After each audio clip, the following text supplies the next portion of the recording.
माता पिता के चरणों में जो ब्रह्मांड देख पाया, वही देव इस जगत में प्रथम बन पाया। नमस्कार, मैं सुहाली जैन, वीएनएम टीवी के राशि चक्र और दिशा प्रोग्राम में आप सभी का स्वागत है। जैसा कि आपको पता है, सुबह के 8 बज चुके हैं और आप हमारे साथ जुड़ चुके हैं। आज का टॉपिक है रत्न। रत्नों से बदलो अपनी दुनिया। बहुत सारे लोगों के मन में ये क्वेश्चंस होगा कि क्या सच में रत्नों से अपनी दुनिया बदली जा सकती है? क्या ये जो रत्न है वो हमारे ग्रह में सचमुच प्रभाव डालते हैं? तो आज इन्हीं रत्नों के बारे में हम इस प्रोग्राम में बात करने वाले हैं। तो हमारे साथ जुड़े हुए हैं एस्ट्रो गुरु और वास्तुशास्त्री मुकेश ओमकार गुप्ता जी। एस्ट्रो गुरु, हमारे इस चैनल में आपका बहुत बहुत स्वागत है। ओम नमः शिवाय। आज हम एस्ट्रो गुरु से जानेंगे इन रत्नों की परंपरा की कहानी क्या है। जैसे कि रुद्राक्ष के बारे में कहा जाता है कि भगवान शंकर के आंसुओं से प्राप्त हुए थे, इसी प्रकार जो दैत्य गुरु थे राजा बलि बहुत ही शक्तिशाली थे और उन्होंने युद्ध में देवताओं को हराकर युद्ध जीत लिया और देवताओं के ऊपर राज्य करने लगे। तो देवताओं के जो राजा हैं इन भगवान इंद्र, वो भगवान विष्णु के पास गए और उन्होंने इसका सॉल्यूशंस लाने के लिए बोला।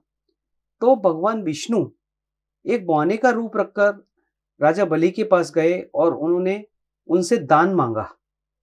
जब वो दान मांगा तो उन्होंने बोला कि 3 कदम मेरे को चाहिए। तो उस प्रकार से भगवान को नहीं पहचान पाए, भगवान विष्णु को नहीं पहचान पाया राजा बलि, और उसने 3 कदम पृथ्वी देने का पूरा प्रण कर लिया। जब वो 2 कदम ही दे पाया था, तभी उस समय बाद में जैसे ही भगवान विष्णु ने तीसरा कदम पैर जो है बलि के ऊपर रखा, तो उसका पूरा शरीर जो है वो रत्नों से बन गया। जो रत्न बने वो सभी प्रकार के रत्न बने। बाद में जब वो रत्नों से बन गया तो भगवान शंकर भगवान ने अपने त्रिशूल से उसके सारे शरीर को खंडित कर दिया गया और वो 9 रत्न के रूप में प्रकट हुए। और जिस जिस जगह वो रत्न गिरे, उस जगह पृथ्वी पर सभी जगह अलग अलग, जैसे कि किसी जगह इंडोनेशिया में, कोई श्रीलंका में, अलग अलग पृथ्वी पर जिस जिस जगह पर जो रत्न गिरे, वहां उस जगह का रत्न का भंडार बन गया। और उसके बाद में वो परंपरा से वही रत्न आज तक हमारे सभी देवी देवता भी ग्रहण करते आए हैं। माता लक्ष्मी के, माता भवानी के, माता दुर्गा के, सभी के रत्नों में, सभी के आभूषणों के अंदर रत्न होते हैं। ये आप देखते हैं तो ये सभी प्रकार के रत्न, इस प्रकार की ये रत्नों से जुड़ी हुई एक कहानी है। तो ये रत्न होते क्या हैं? रत्न तो एक, मैंने जैसा आपको बताया, रत्न ये हमारे जैसे रुद्राक्ष होता है वैसे ही अमूल्य चीज है, जिसके धारण करने से हमारे शरीर के अंदर, जैसे कि आपको सभी को मालूम है कि हमारे पूरे घर उसके अंदर जो होते हैं 9 ग्रह होते हैं, हमारी कुंडली के अंदर 9 ग्रह होते हैं। तो सभी 9 ग्रह से वैसे देखा जाए तो टोटल जो जो रत्न होते हैं वो 81 रत्न होते हैं। उनको 81 रत्न में उसको निर्धारित किया गया है, लेकिन जो मुख्य रत्न होते हैं वो मुख्य रत्न 9 ही माने जाते हैं और बाकी 81 जो रत्न होते हैं वो उपरत्न होते हैं।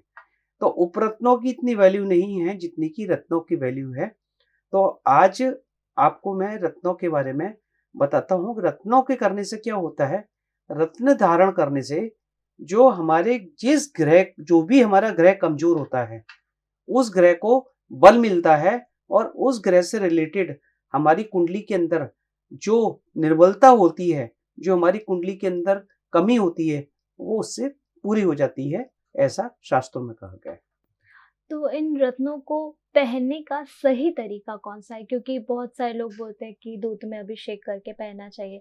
तो हमारे दर्शक जानना चाहते हैं कि कौन सा रत्न कैसे धारण करना चाहिए। देखिए, रत्न को धारण करने के लिए तो सबसे पहली वस्तु आपको मैं बताऊं कि अच्छी क्वालिटी का रत्न धारण करना, क्योंकि बाजार में इस चीज के लिए बहुत प्रकार के रत्न मिलते हैं। सभी प्रकार के जो भी, जहां से भी आप रत्न ले हैं, तो एक अच्छी ऐसी जगह से ले हैं जहां आपको उसका सर्टिफिकेट मिलता हो, प्रॉपर सर्टिफाइड ओरिजिनल रत्न लें आप, और उस रत्न को कोई भी रत्न लें तो हर रत्न के लिए विशेष धातु निर्धारित की गई है, जो मैं आपको समय पे बताऊंगा अभी कि कौन सा रत्न किस प्रकार की धातु में पहना जाता है। और उसको, कोई भी रत्न होता है उसको आप डायरेक्टली दूध में धोकर ऐसा करके ना पहने उसको हर रत्न को अभिमंत्रित करने के लिए, अभिमंत्रित मीन्स चार्ज, हर रत्न को चार्ज अवश्य करना चाहिए, क्योंकि जब तक आप उसको चार्ज नहीं करेंगे, जब तक उसकी कोई वैल्यू नहीं होगी, भले वो कितना भी कॉस्टली हो, लेकिन उसको जब तक आप चार्ज नहीं करेंगे। एक मैं आपको सिंपल एग्जांपल दूं, जैसे कि आपने मोबाइल आईफोन परचेज किया और उस मोबाइल की कीमत 60,000 रुपये है, तो लेकिन वो जब तक चार्ज है उसकी वैल्यू 60,000 रुपये है, लेकिन जैसे ही वो डिस्चार्ज हो जाएगा, उसके अंदर से इनकमिंग आउटगोइंग बंद हो जाएगा, फिर उसकी वैल्यू क्या हो जाएगी, जीरो हो जाएगी। इसी प्रकार रत्न को जब तक आप चार्ज नहीं करेंगे, चार्ज करने के लिए उसको अभिमंत्रित किया जाता है, उसके मंत्रों से अभिमंत्रित किया जाता है। और वो आपको रत्न परचेस करने के बाद में आपके जो भी विशेषज्ञ ज्योतिष हैं उनसे अवश्य ज्ञान लें और उस रत्न को आप अभिमंत्रित कराएं, और अभिमंत्रित कराकर उसके हर रत्न को पहनने के लिए निर्धारित दिन होते हैं। जैसे कि माणिक है, सूर्य का रत्न है, इसको हम रविवार को ही पहनते हैं।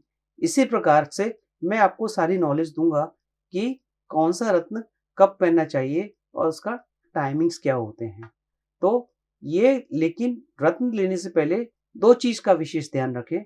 एक तो रत्न अच्छी क्वालिटी का ओरिजिनल रत्न है, और दूसरा उसको आपने अभिमंत्रित कराया है या नहीं, वो दो चीज का आप विशेष ध्यान रखें, तभी वो रत्न आपको फायदा करेगा।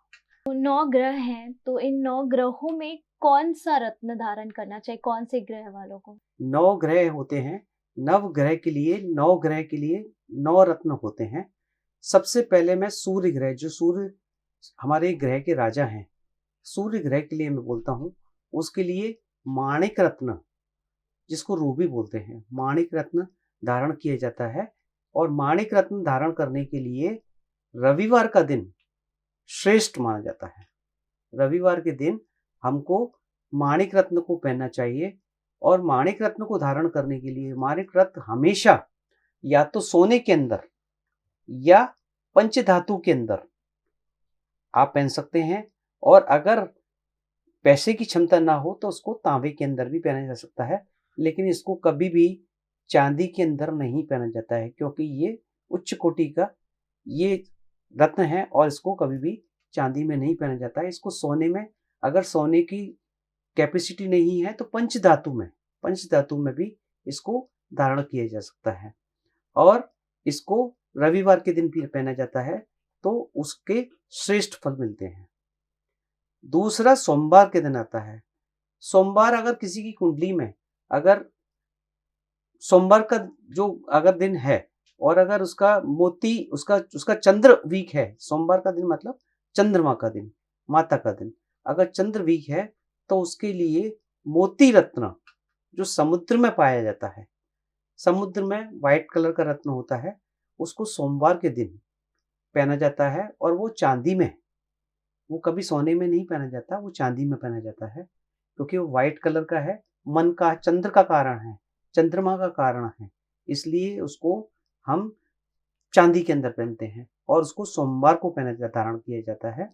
तो उसको अवश्य, अगर जिसका चंद्र कमजोर है, जो मन से अशांत रहता है, जिसके अंदर एंजाइटी है, जिसके अंदर डिप्रेशन है, वो जिसका चंद्र कमजोर है, वो कुंडली में अपने विशेषज्ञ को बताकर देख सकते हैं कि चंद्रमा उनको चंद्र का रत्न धारण करना चाहिए कि नहीं।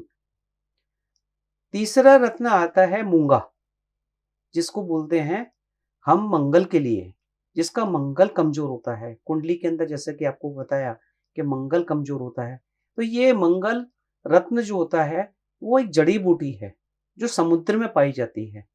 और इसको रत्न को जानने के लिए, अगर आपको पहचान करना है कि ये ओरिजिनल है कि डुप्लीकेट है, तो इसके लिए एक बहुत ही अच्छा टेस्ट आपको मैं बताता हूँ। ये आप मूंगा रत्न लीजिए और उसके ऊपर नींबू के 2-3 टीपे उसके रस के डालिए। अगर ओरिजिनल रत्न होगा तो उसके ऊपर कोई इफेक्ट नहीं पड़ेगा, लेकिन अगर वो कोई डुप्लीकेट होगा तो उसका कलर फौरन वहाँ से उड़ जाएगा। तो आपको मालूम पड़ जाएगा कि ये मूंगा रत्न है कि यह नहीं है। और मूंगे को धारण करने के लिए मंगलवार का दिन सबसे उचित माना गया है। उसको आप चांदी में या सोने में, दोनों में से किसी वस्तु में भी पहन सकते हैं, दोनों में ही उचित है। और उसमें अलग अलग 3 शेप आती हैं, एक ओवल शेप का आता है, एक गोल आता है और एक अंडाकार आता है। ये अलग अलग विशेषता से, अलग अलग विशेष प्रकार से पहना जाता है। ये आप अपने ज्योतिष से सलाहकार से लेकर उनसे पूछ सकते हैं कि कौन सा रत्न आपको धारण करना है। अगर किसी की कुंडली में बुध कमजोर है, बुध ग्रह कमजोर है, तो बुध ग्रह मतलब यानी बुद्धि का कारक, यानी कि कितना भी कुछ करने के बाद में भी आपको बुद्धि आपकी सहायता नहीं करती है। छोटे बच्चों को पढ़ने के बाद में भी सहायता नहीं करती है। बड़ा होने के, वेल क्वालिफाइड होने के बाद में भी आप जीपीएससी के, आईपीएससी के एग्जाम में बैठे हुए हैं लेकिन आप क्वालिफाइड नहीं हो रहे हैं। बुध कमजोर है, बुध किसी पाप ग्रह के साथ में बैठा हुआ है, बुध नीच स्थान में बैठा हुआ है, तो आप इसको बुध रत्न के लिए जो होता है, पन्ना रत्न बोलते हैं, इसको एमरल्ड बोलते हैं, वो आप बुधवार के दिन धारण कर सकते हैं। उसको भी धारण करने के लिए सोने का उपयोग करना, नहीं हो तो पंचधातु का।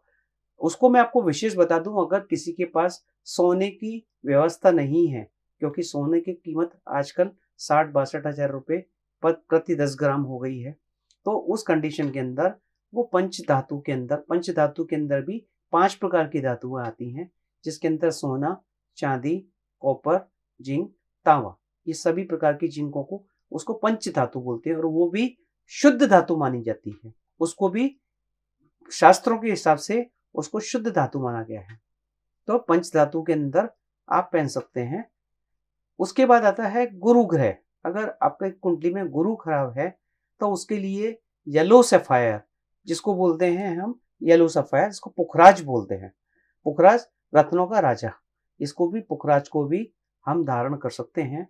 और ये धारण करने का समय है, दिन है गुरुवार को। गुरुवार को हम पुखराज धारण कर सकते हैं और उसको धारण करने का समय सुबह 7:30 से 9:30 बजे का समय होता है। उसके बाद में आता है शुक्र ग्रह। शुक्र ग्रह जो कि विलासता का कारण है, हर प्रकार की लग्जरियस लाइफ हमको देता है। बड़ी गाड़ी, बड़ा बंगला, अच्छी पत्नी, पति पत्नी, सुख समृद्धि, शांति और बहुत सारे सौभाग्य देता है। तो उसके लिए 2 रत्न माने गए हैं। पहला रत्न तो डायमंड, लेकिन डायमंड का आप डायरेक्टली ऐसा नहीं पहन सकते। डायमंड के पहनने के लिए, उसके लिए पहले परखा जाता है कि वो डायमंड सचमुच आपको सूट कर रहा है कि नहीं। तो उसके लिए थोड़े समय के लिए उस डायमंड को आप कपड़े में बांधकर अपने कलाई पे बांध सकते हैं या 24 घंटे में देख सकते हैं। डायमंड उसके लिए, शुक्र के लिए, अगर डायमंड सूट नहीं करता है तो ओपल रत्न आता है, जो ऑस्ट्रेलियन ओपल आता है, वो ओपल रत्न आप पहन सकते हैं और वो शुक्रवार के दिन आपको पहना जाता है। तो ओपल रत्न पहन सकते हैं। और लास्ट में, बाद में आता है आपका शनि ग्रह। तो शनि ग्रह के लिए अगर आपकी कुंडली में शनि की परेशानी आ रही है, शनि की कारण, ग्रह के कारण परेशानी आ रही है, तो आप नीलम रत्न पहन सकते हैं। लेकिन नीलम रत्न के अंदर भी एक विशेष चीज है कि नीलम हर किसी को सूट नहीं करता है। अगर आपको नीलम पहनना है तो नीलम पहनने के लिए सबसे पहले आप किसी कपड़े में बांधकर उस नीलम को पहले 24 घंटे के लिए अपने हाथ में बांध कर रखें। अगर वो आपको सूट करता है, सूट करने का मतलब कोई आपके साथ में दुर्घटना नहीं होती है, कोई आपको प्रॉब्लम नहीं होती है, कोई आपको मानसिक तनाव नहीं होता है, तो सूट करता है। उसके बाद में आप शनिवार के दिन आप उसको पहन सकते हैं। बाद में आता है राहु और केतु।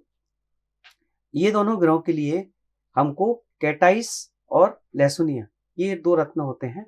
इन रत्नों को भी हम धारण कर सकते हैं, लेकिन इन रत्नों को लिए धारण करने के लिए विशेष ज्योतिष सलाह लेकर ही आप पहने तो अच्छा रहेगा।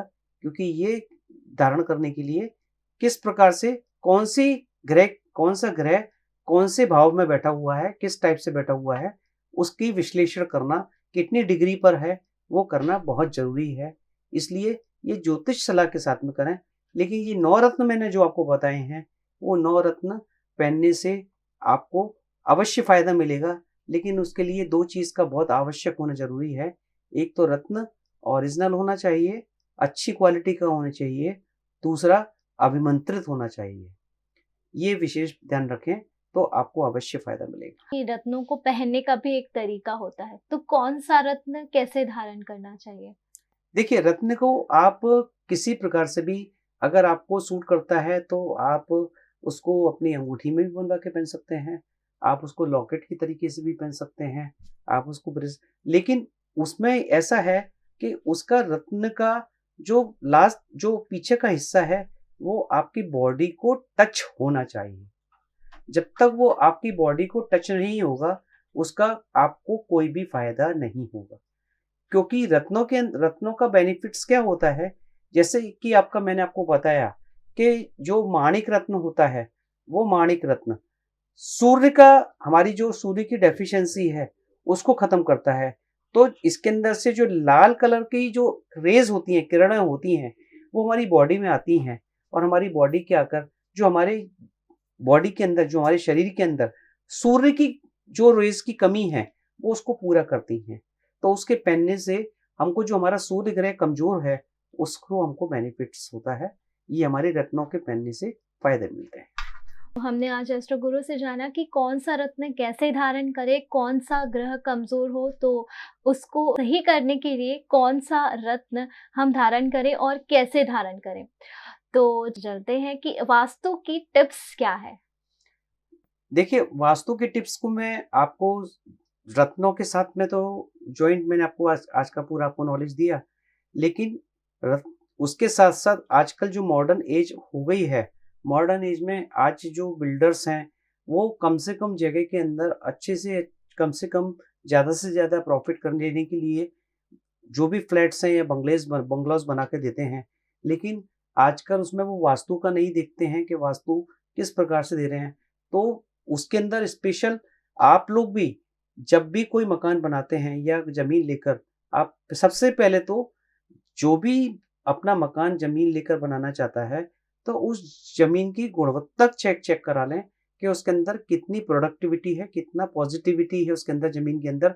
क्योंकि हो सकता है उस जमीन के अंदर कहीं कोई किसी ने कुछ समय पहले रहा हो, उस जमीन के अंदर कुछ ऐसी चीज गड़ी हो जहाँ जो आपके लिए नुकसानदायक हो। तो कोई भी मेरी टिप्स आज यही है कि जब भी आप मकान बनाना चाहते हैं और आपने कोई जमीन ली हुई है तो किसी भी वास्तु एक्सपर्ट से उसका आप परीक्षण करवा लें। उसकी जो मिट्टी है उसका परीक्षण करवा लें, वो कितने परसेंट पॉजिटिव है और कितना परसेंट आपको उसमें उसके अंदर कोई दोष तो नहीं है। अगर दोष है तो उसको दोष को अवश्य पूरा करें और उस प्रकार से अपना घर बनवाएं तो आपको जीवन भर सुखी में रहेंगे और समृद्ध बने रहेंगे। तो आज वास्तु टिप्स में हमने जाना कि यदि आप कोई घर ले रहे हैं, मकान ले रहे हैं, दुकान ले रहे हैं, तो सबसे पहले कि वहाँ की जो मिट्टी है उसका परीक्षण करवाएं और वहाँ की जगह कैसी है उसका परीक्षण करवाएं। तो आज के लिए बस इतना ही। एस्ट्रो गुरु हमारे शो में आने के लिए आपका बहुत बहुत धन्यवाद। ओम नमः शिवाय। तो कल फिर मिलेंगे सुबह 8 बजे इसी जगह इसी वक्त। दिखते रहिए VNM TV।